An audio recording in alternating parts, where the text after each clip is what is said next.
Press the bell icon and never miss an update from Bollywood now. जैसे अभी दिलजीत ने कहा कि आपने सब अपने बलबूते पे किया एंड वी ऑल एग्री, रब ने बना दे जोड़ी से लेकर अब तक, चाहे वो NH10 का निर्माण करना हो, फिर उस फिल्म का कामयाब होना, इतने सेंसिटिव मुद्दे को उठाना और सब, मतलब इस इंडस्ट्री के नहीं होने के बावजूद इतना सब कुछ करना। इस पूरे कैरियर में कभी आपको नेपोटिज्म का, परिवारवाद का सामना करना पड़ा है? मैंने तो क्वेश्चन एक्सपेक्ट ही नहीं किया था। Of course. How strange. वो आ गया, दिलजीत की मेहरबानी। क्या कभी ऐसा कुछ हुआ है? Seriously wanted to know. मैं आपको एक बात बताती हूँ, ठीक है? हम सबकी अपनी अपनी जर्नी होती है, सबकी अलग जर्नी होती है, सबके अलग एक्सपीरियंसेस होते हैं। I'm sure यहाँ पे जितनी भी एक्टर्स बैठे हैं स्टेज पे, सब लोग इस बात का दावा कर सकते हैं। मेरा लॉन्च हुआ था यश राज फिल्म्स में, आदित्य चोपड़ा ने मुझे लॉन्च किया था। मैं आउटसाइडर हूँ और उन्होंने मुझे एक बहुत बड़ी फिल्म में लॉन्च किया।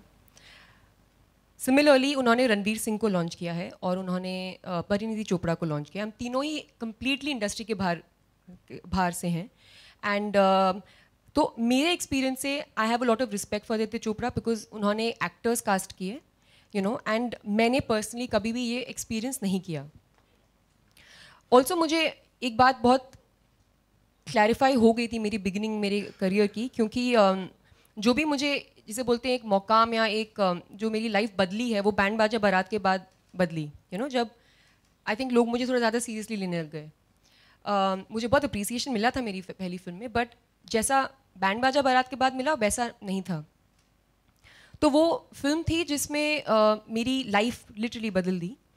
एंड उससे मैं एक बात समझी हूँ कि उसके बाद से एक्चुअली कि अगर आप अच्छा कर रहे हो यहाँ पे तो लोग आपके साथ काम करना चाहेंगे।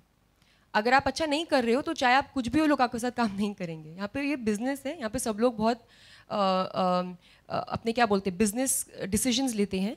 और अगर आप चाहे आप अगर मतलब आप मुझे बताओ, अगर कोई आउटसाइडर एक बहुत बड़ा स्टार है जैसे शाहरुख खान है, तो कोई क्यों नहीं उनके साथ काम करना चाहेगा। सो आई थिंक ये but at the same time let me से कि सबके अलग अलग एक्सपीरियंसेस होते हैं। एंड मैं अपने एक्सपीरियंस पे कमेंट कर रही हूँ।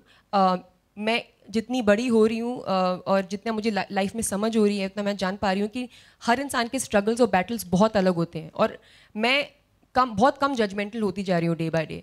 तो मैं कभी किसी और के एक्सपीरियंस के बारे में जजमेंट नहीं डालना चाहूँगी, बिकॉज उनके स्ट्रगल्स अपने और उनके बैटल्स अपने रहे हैं जिनके बारे में हम लोग कुछ नहीं जानते।